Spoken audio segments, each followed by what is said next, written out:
da Clínica Facton. Hoje nós vamos discutir um tema muito importante, que é alergia e intolerância alimentar e intolerância à lactose, com a doutora Patrícia Aparecida Cruz. Ela é nutricionista, mestre em ciências pela USP, ela é professora do Centro Universitário São Camilo, educadora em diabetes, nutricionista da Liga da Síndrome Metabólica do Hospital das Clínicas. Esse tema ele impacta muito na vida do paciente, dos consultórios de gastroenterologia e de cirurgia, e trazendo uma qualidade de vida para o paciente muito ruim. Então, quando a gente consegue alertar e descobrir a causa, o paciente ele ganha uma nova qualidade de vida. Então, por isso que eu trouxe uma pessoa super experiente hoje, para a gente estar esclarecendo o público, esclarecendo alguns colegas médicos e alertando dessas possibilidades e que isso tem cura, ou pelo menos nos casos que não tem cura, tem tratamentos que a gente pode fazer que vão melhorar muito a qualidade de vida. Bem-vinda, doutora Patrícia. Muito obrigada, doutora De novo, Livone. hein? De novo. Eu falei que eu ia te chamar de novo? Mas gente boa é assim mesmo, viu? Bom, vamos começar aqui para a gente orientar o pessoal. Vamos começar a falar de alergia alimentar, que eu acho que aí é mais fácil, porque aí a gente consegue quebrar as coisas. O que é alergia alimentar? Alergia alimentar é uma resposta imunológica anormal ao consumo de um alimento. Então, quando eu consumo determinado alimento, eu vou ter uma resposta imunológica, imunomediada, né, por IgE, imunoglobulina E. Seria mais ou menos assim, que nem um asmático que entra num lugar embolorado poeirento, e aí ele vai ter um quadro de asma, que é a mesma coisa, o contato do alimento que causa esses sintomas. O contato e o consumo. E o consumo. Exatamente. E quais são os sintomas mais comuns que alertam o médico e o paciente que ele tem uma alergia alimentar? Ele vai depender do mecanismo da resposta. Então, se for uma resposta alérgica imunomediada pela IgE, ele vai ter uma resposta imediata, ele vai ter sintomas imediatos, que podem ser edema de lábios, né, coceira na pele, né, vermelhidão, ele pode ter diarreia, né, e se ele tiver uma reação mais forte, uma reação sistêmica, então ele pode ter o choque anafilático, que a gente chama de anafilaxia. Então, assim, eu acho que é até mais fácil, porque aí eu como diagnóstico, porque eu comi, eu sei que é aquilo. Então, fica mais fácil, é mais simples do que a intolerância. Sim. Qual que é o exame que eu posso fazer para saber se eu sou alérgico ou não? Tem algum exame específico? Tem alguns exames. Tem o teste de contato, né, do alimento, então eu vou fazer nessa região do braço, então eu vou colocar uma gota de um controle negativo, uma gota de histamina e uma gota do alimento que eu desconfio. Depois eu vou fazer uma cultura, né, e vai nascer uma bolinha, como se fosse uma picada de mosquito. Se ela for maior que 3 milímetros, é positivo para alergia desse alimento. Então eu posso fazer vários alimentos, né? Além disso, eu tenho o exame de sangue também. Então, eu posso fazer, por exemplo, um hemograma para saber a contagem de eosinófilos, porque existe uma resposta, né, imunomediada por IgE e células hipersensibilidade celular, que é pelos linfócitos T. Então, eu vou ter aí a esofagite eosinofílica, né, a gastrite eosinofílica. Então, eu posso fazer desde um hemograma para saber minha contagem de eosinófilos, para saber se eu tenho anemia ou não, dependendo da gravidade, né? Posso fazer o exame de sangue, né? Então, eu posso fazer aí testes específicos para a contagem dos anticorpos, de anticorpos IgE, né, no sangue. E Entendi. o teste cutâneo. Você acha que o sanguíneo é melhor que o cutâneo? Porque eu acho que o cutâneo deve dar muito falso positivo, ou não?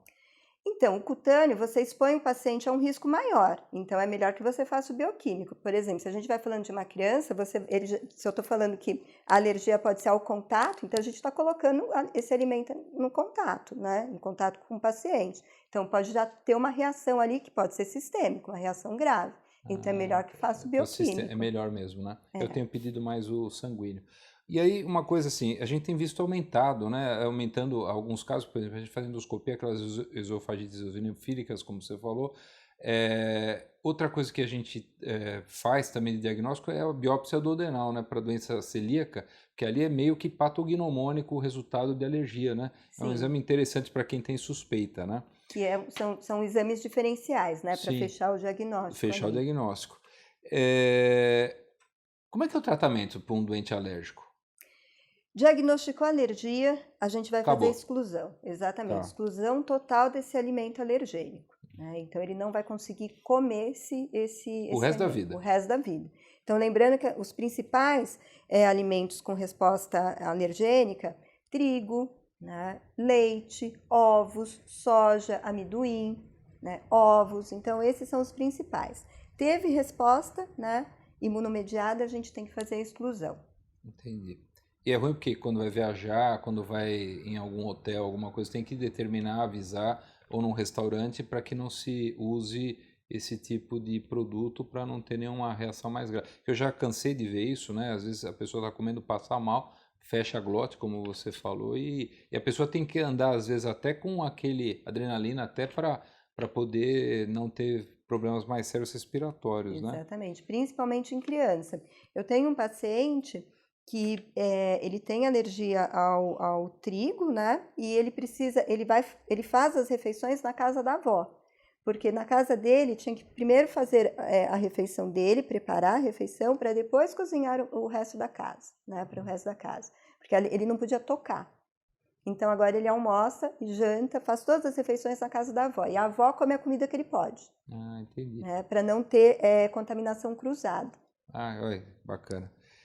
Tem alguma fiscalização para sinalizar? Porque a gente sabe para doença celíaca para glúten, mas tem alguma sinalização que o alimento contém isso ou aquilo para os doentes alérgicos? Isso no Brasil tem alguma lei, alguma regra para isso ou não? Tem, a Anvisa ela pede, né, para que as indústrias façam. Então, por exemplo, alimento contém alergênicos, né, contém soja, esses principais, contém amendoim, né, então a pessoa tem que ficar mais atenta, mas ela tem que criar uma rotina de ler rótulos, né, porque o que confunde muito, por exemplo, os pais, né, de crianças com alergia são os traços, né, então tem traços de amendoim, tem traços de soja, né, não tem uma quantidade significativa, mas para a criança talvez isso seja já o Seria suficiente crucial. exatamente para desenvolver toda a O resposta. adulto já não seria tão importante. O adulto vai depender sempre do volume, né? Ah, entendi. Então, se tiver traços, tome cuidado, né? É melhor não consumir. Tá. E aí, você acha que é interessante, assim, você como nutricionista, você dá um cartãozinho para que a pessoa, que não algumas pessoas têm, né, para medicamento, você dá um cartãozinho dizendo que o paciente tem alergia, porque às vezes eles esquecem, né?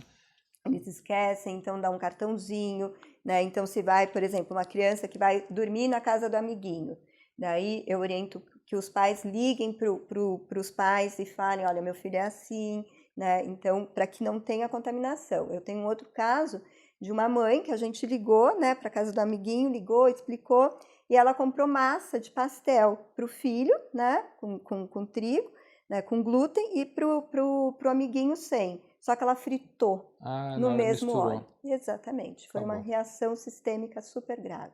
Né? Entendi.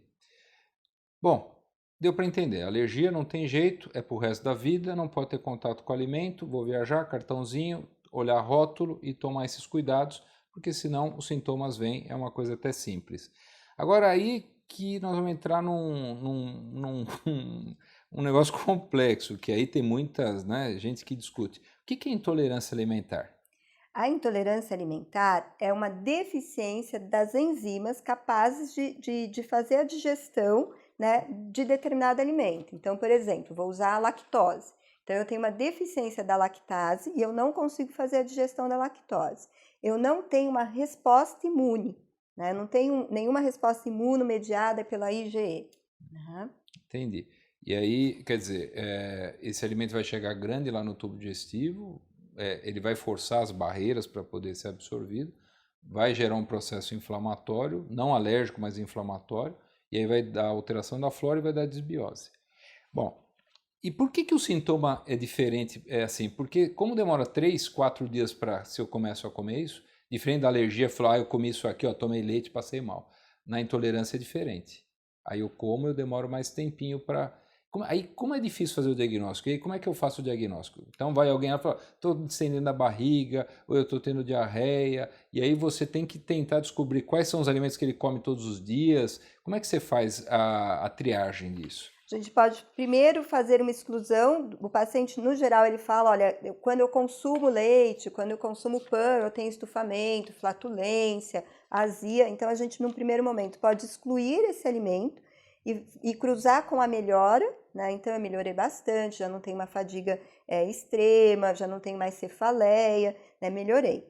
Se não, a gente pode ir direto para um painel de alimentos. Então, a gente pode testar os anticorpos IgG desses alimentos. Então, a gente leva esse paciente, ele vai fazer um teste de 221, às vezes, 124 alimentos, ele vai quantificar a presença de anticorpos IgG desses alimentos no paciente. Então, existe um exame de sangue que é feito. Agora, me diga uma coisa, quais são os sintomas principais da intolerância? Porque diferente da alergia, que é uma coisa mais clássica, né? Falta de ar, alergia, aquelas coisas. E da intolerância, o que é mais comum assim que você costuma ver nos teus clientes? Diarreia, né? Que alterna com constipação, distensão abdominal e dores nas articulações que são incompatíveis com o estilo de vida do paciente. Então, é um paciente muito jovem que tem dores nas articulações. Está sempre fadigado, cansado. Falta de foco, concentração, né? Engorda às vezes. Faz ganho de peso. Um paciente que tem uma cefaleia crônica, que faz tratamento, porém não melhora. Aquelas ites da vida, rinite, sinusites, também tem a ver. Baixa acuidade visual, às vezes. Tá. É porque, assim, porque fica sobrando imunocomplexo, eles funcionam que nem um imã. Onde tem, eles vão lá e grudam. Isso. E aí, quando você tira esses alimentos, melhora isso? Melhora. Então, o primeiro sintoma. Então, se esse paciente ele alterna diarreia com constipação, ele já vai sentir uma melhora. Eles referem muito, a minha cefaleia acabou, eu não tenho mais dor de cabeça, né? Eu não tenho distensão abdominal como eu tinha, né? Agora só de vez em quando. Então, sim, melhora bastante. Aí tudo bem, Patrícia. Diferente da alergia que você já falou, não pode comer, né? Aí nós vamos ter que falar da intolerância. E como é que eu vou me comportar em relação à intolerância? No primeiro momento, eu preciso tirar esses alimentos e cruzar com a referência do paciente, se melhorou o sintoma. Depois, né, eu posso até introduzir, mas essa introdução é dose dependente. Então, eu coloco ali um pouco de leite, né, e vejo como esse paciente se sente. Ele voltou a fadigar, voltou a ter falta de concentração, então eu diminuo. Então, sempre eu vou colocando e vou vendo se esse paciente responde bem ou não. Erro e acerto, erro e acerto. Exatamente. Vai nesse esquema. Quer dizer, eu posso voltar a comer aqueles alimentos, mas eu sei qual é o limite para transbordar o copo. Isso mesmo. Tá, eu brinco com as pessoas, né? A maioria também é leite, é glúten e clara de ovo. Isso. É isso? Isso. Tá, a maioria. Mas tem gente que vem com uma lista gigante, né? Porque tem alto, médio e baixo. A gente se preocupa mais com o alto. E aí a pergunta tem alimentos que a gente come todos os dias, como leite e pão. Alguns de vez em quando. Então, mesmo que esteja alto, eu não me preocupo tanto. Quando eu vou encaminhar para alguém, que é para você, Patrícia, e aí eu me preocupo com um alimento que ele come todo dia. E o outro fala, se você puder evitar, porque não é do teu dia a dia. Às vezes vem ervilha. Eu como ervilha, eu acho que quase nunca, por exemplo. Tem gente que tem isso. Então, eu acho que o principal que são esse do leite e do pão, como é que você faz para a pessoa dar o que ele faz? Por exemplo, leite, ele usa leite de búfala, por exemplo, ou ele troca por leite de soja, como é que você faz? Se for intolerância à lactose, a gente pode oferecer o leite de vaca sem lactose, né? Pode oferecer as bebidas vegetais, então bebida de soja, bebida de aveia, por exemplo, leite de aveia, leite de castanha do Pará. Os pacientes detestam, né? O de arroz ele é aguado, eu experimentei por causa dos pacientes, né? O de aveia eu acho mais gostosinho, o de coco é horroroso, né? Não dá para tomar com café. E do outro é de aveia. Não, é de avelã, né? Não é isso? De amêndoa. De amêndoa, isso. Esse também não gosto. Eu acho que o de aveia é mais parecido. Mas aí a pergunta que eu tenho para te falar, assim, você falou da lactose e da caseína do leite, quando é intolerante à proteína do leite. Daí eu vou ter que excluir o leite total. Eu vou ter que fazer uma exclusão, porque vai ter caseína. Então, eu não vou conseguir fazer nenhum leite sem lactose, porque o problema não está na enzima, está na resposta imunomediada. Tá. Né? Então, eu vou ter que fazer a exclusão do leite. E nesses pacientes que têm com a lactose, por exemplo, intolerância, e aí eu tenho hoje alguns produtos, né, que eu uso antes do consumo do leite. Eles funcionam bem? Funcionam, que são a lactase, né, que eu uso a lactose antes de consumir determinado alimento. Qual é o grande problema? Muitas vezes o paciente usa um comprimido e ele fica ali 3 horas comendo. Então, esse um comprimido não dura para nada. Daí ele fala, eu estou usando, mas mesmo assim eu tenho sintoma. Então, a gente tem que orientar também quanto que você vai usar dessa lactase para comer 2 pedaços de pizza de mussarela, para tomar uma bola de sorvete, ou ir numa festinha de criança, por exemplo. Tá. Agora, bom, a gente já viu que impacta na vida do paciente e quando eu tiro esses alimentos eles melhoram, né? Eles vão interagir com outros problemas. Assim, a gente já viu alguns casos de pacientes com artrite reumatoide, com algumas doenças autoimunes. Quando a gente tira essas intolerâncias, amenizam muito as dores articulares e outros processos que eles tenham autoimunes. Você tem visto isso também? Tenho. Por exemplo, quando a gente tira esses alimentos, um paciente que ele cursa com dificuldade de reduzir peso, né? Ele faz tudo o que a gente pede. Quando a gente exclui esse alimento, ele termina tendo uma redução ponderal mais satisfatória, né? Porque a obesidade é uma inflamação sistêmica de baixa intensidade, né? Tem alguns estudos que mostram relação entre intolerância alimentar e depressão, né? Por conta da cascata pró-inflamatória. Então, eu consumo esse alimento, eu faço uma reação, né? Produzo citocinas pró-inflamatórias que têm ação no sistema nervoso central. Olha só. E, Patrícia, aí vamos supor, você orienta, assim, eu tenho conversado muito com os pacientes, então vamos supor, eles vão lá numa reunião de final de semana, e aí ele fala que ele tem alguma intolerância. O pessoal é a lactose, e não é, às vezes é outra coisa, né? E aí vira um evento médico, né? E acaba estragando o evento social. Então, o que eu sempre falo, por exemplo, se a pessoa é intolerante à caseína do leite, pede mussarela de búfala com rúcula, uma pizza, por exemplo. Mas não precisa entrar em detalhes, né? Porque eu acho que acaba até sendo chato, porque cada lugar que você vai, você tem que contar algo pessoal teu para, né? Por exemplo, se a pessoa é intolerante a malte, não vai tomar cerveja, né? Ou cevada, leva um vinho, dá uma disfarçada, né? Sim. Quando é alérgico, tem que falar, olha, eu sou alérgico, senão eu corro risco de vida.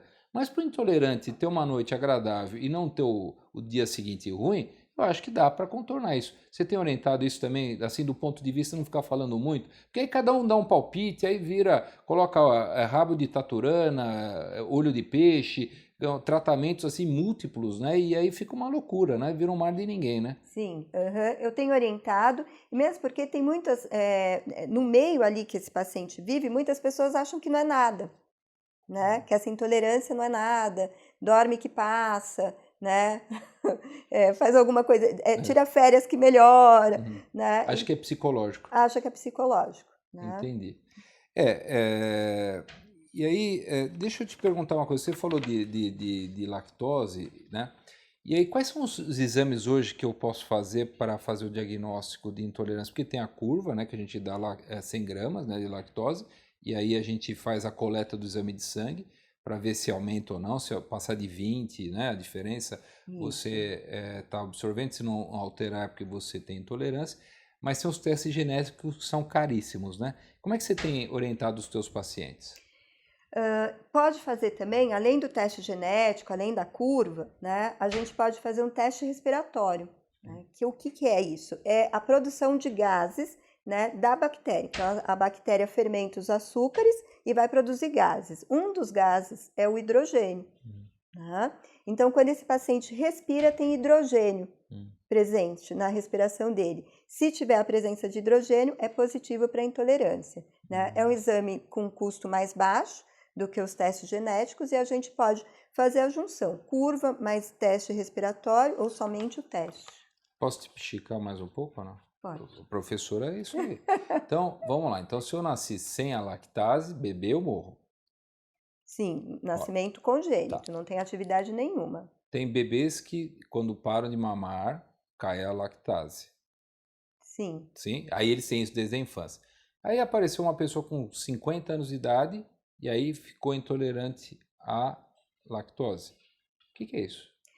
Pode ser uma intolerância primária, né? Então, que não foi diagnosticada. Que não foi diagnosticada. Então, ao longo da vida, essa enzima lactase foi perdendo a atividade dela. e pode ser uma intolerância secundária, né, causada por medicações.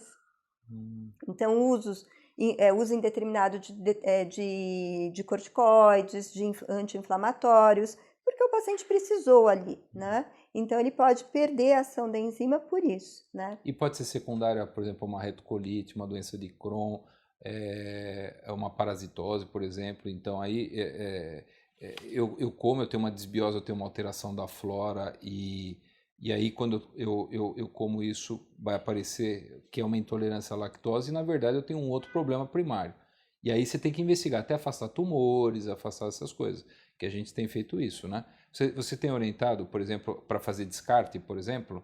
Sim, daí você vai excluir esse alimento, né? E vai precisar. Daí a gente, de novo, exclui e vê o quanto o paciente melhora enquanto ele está fazendo todas as outras pesquisas, né? Tá. Para ver de fato o que é. Enquanto vai fazendo endoscopia, colonoscopia. Porque a gente tem muito disso. Às vezes o diagnóstico demora, e assim, uma das coisas que eu tenho muito medo, que eu tenho visto aumentado muito, são os tumores, né?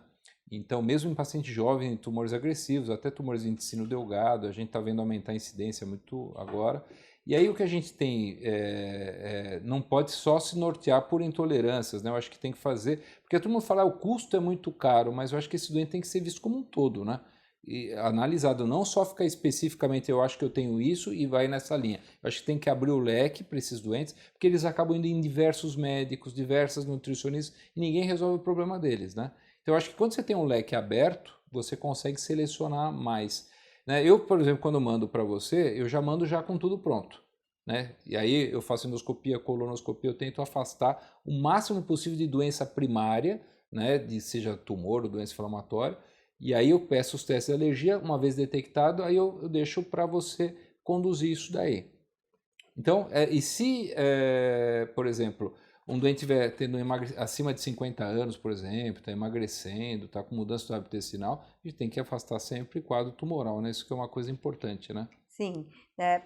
A gente pode até pensar em intolerância alimentar, mas também tem que pensar em todos esses outros quadros clínicos, né? Porque senão às vezes a gente está ali falando que é uma intolerância a alguma coisa mais grave. Então, por isso que tem que fazer um trabalho conjunto nutricionista e médico. E às vezes o médico fala com a nutricionista, o nutricionista fala, olha, será que a gente não precisa... Um tem que alertar o outro até para outras doenças, né? Sim, mesmo porque às vezes você tira esse alimento, ele segue ali, você faz a exclusão e o sintoma melhora muito pouco. Tá. Agora, Patrícia, então aí só para a gente, para o pessoal entender. Então, a intolerância a gente já entendeu que é um balaio que vem um monte de coisa, mas junto com essa restrição e a você chegar a um nível que eu devo comer, você tira outras coisas também, por exemplo, coisas que esses condimentos, essas químicas para dar sabor na comida, você orienta a tirar também ou não? Sim, a gente vai orientar o consumo mínimo de ultraprocessados.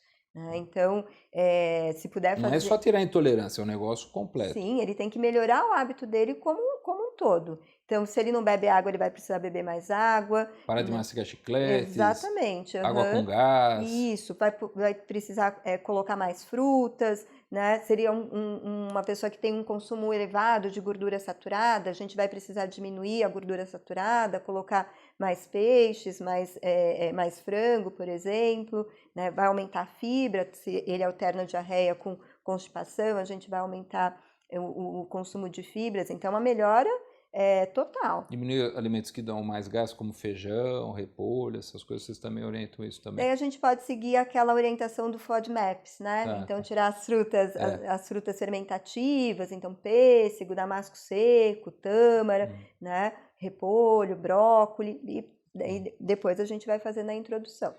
Patrícia, mais duas perguntas assim capciosas.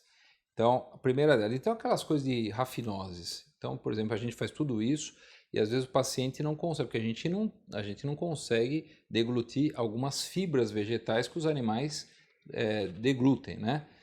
E existem produtos para isso? Como é que você faz o diagnóstico dessas coisas? Então, se o paciente ele tem a gente pode falar de intolerância ou sensibilidade para fazer essa digestão, né?